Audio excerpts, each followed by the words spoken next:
பூண்டோட ரேட்டெல்லாம் ரொம்ப ஜாஸ்தியாகிடுச்சு. ஆனால் வந்து பூண்டு ரேட்டு ஜாஸ்தியாக இருக்கப்போ தான் பூண்டுலேயே ஏதாவது சமைக்கணும் அப்படின்னு தோணும். இன்றைக்கி பார்த்திங்கன்னா வெள்ளை பூண்டு வச்சு தான் சட்னி பண்ண போகிறேன்.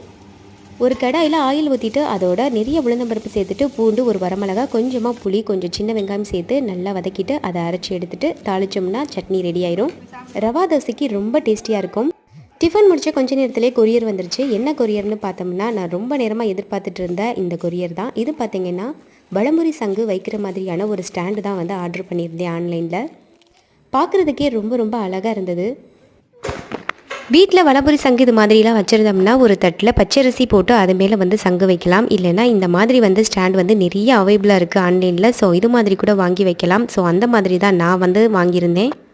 அழகாக வலம்புரி சங்கை மேடையில் அமர்த்தி அந்த சங்கில் பார்த்திங்கன்னா தண்ணீர் ஊற்றி துளசி சேர்த்து இன்றைக்கி பூஜையை சிறப்பாக முடிச்சாச்சு. இந்த ஸ்டாண்ட் பற்றின டீட்டெயில் வேணும்னா கமெண்ட் பாக்ஸில் லிங்க் பண்ணுறேன், செக் பண்ணி பாருங்கள். தேங்க்யூ, பாய்.